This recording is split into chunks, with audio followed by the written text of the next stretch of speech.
அருமையான கர்த்தருடைய பிள்ளைகளே, இந்த நாள் உங்களுக்கு ஆசீர்வாதமாக இருப்பதாக. சில டாக்டர் சொல்லுவாங்க, வருஷத்துல ஒரு முறையாவது உங்க ஹெல்த்தை செக் பண்ணிடுங்க. அப்பதான் உங்க ஹெல்த்தில் என்ன பிரச்சனை இருக்கு, பிளட்டில் என்ன பிரச்சனை இருக்கு, இன்னர்ல என்ன பிரச்சனை இருக்குன்னு சொல்லி தெரியும். அதை மருந்துகளாலும் உணவுகளாலும் சரி பண்ணிடலாம். அப்பதான் நீங்க நல்லா இருக்க முடியும்னு சொல்லுவாங்க. இந்த தற்பரிசோதனை என்பது சரீரத்துக்கு ஒரு வருஷத்துக்கு ஒரு முறையாய் இருந்தாலும், ஆவிக்குரிய வாழ்க்கையில தினந்தோறும் நாம தேவனிடத்தில் சேரும் போதெல்லாம் தற்பரிசோதனை செய்ய வேண்டும். தாவீது ஒரு அருமையான ஜெபத்தை ஏறெடுப்பார்.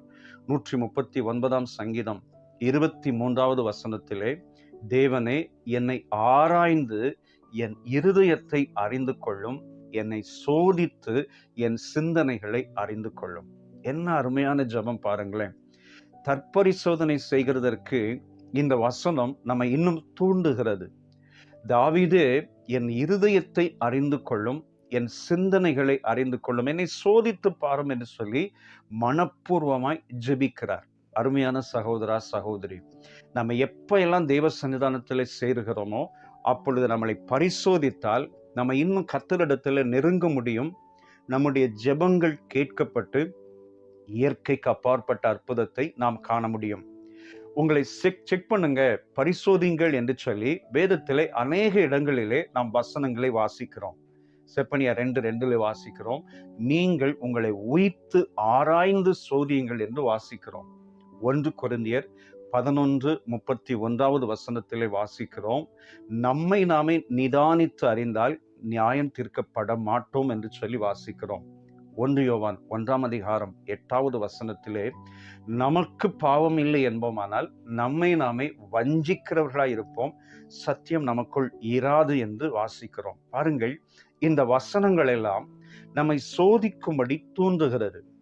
நம்மை சோதித்து பார்த்தால், நம்முடைய ஆவிக்குரிய வாழ்க்கையை சோதித்து பார்த்தால், நம்ம எப்படி கர்த்தரோடு கூட ஐக்கியப்பட்டிருக்கிறோம் அப்படிங்கிறது நல்லா தெரியும்.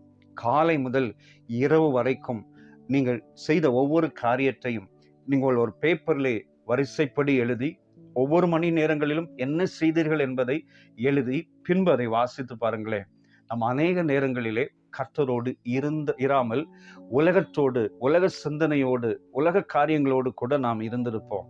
அருமையான சகோதரா சகோதரி, தேவனாகி கர்த்தர் நம்மிடத்தில் எதிர்பார்க்கிறது நாம் அவரோடு கூட ஐக்கியப்பட்டிருக்க வேண்டும். முதலாவது தேவனையும் அவருடைய ராஜ்யத்தையும் நீதியையும் தேட வேண்டும்.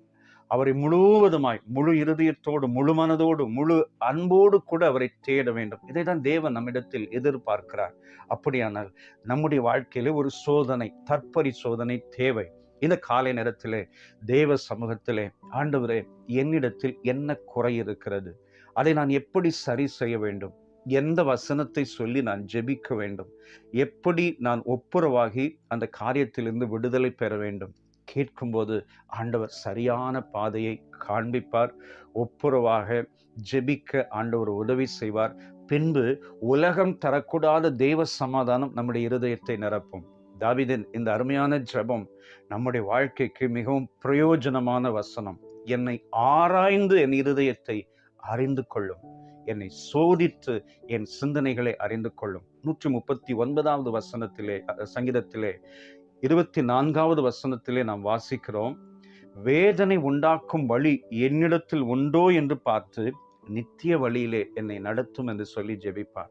பாருங்கள், தாவீது ஒவ்வொரு நாளும் கர்த்தரை தேடும்போது தன்னை சோதித்து பரிசோதித்து ஆராய்ந்து தெய்வ சமூகத்திலே சேருகிறது போல இந்த காலை நேரத்திலும் நம்மை நிதானித்து பார்ப்போம், தவறுகளை உணர்வோம், மன்னிப்பு கேட்போம், ஒப்புரவாகவும் இயேசுவின் இரத்தத்தினால் கழுவுவோம்.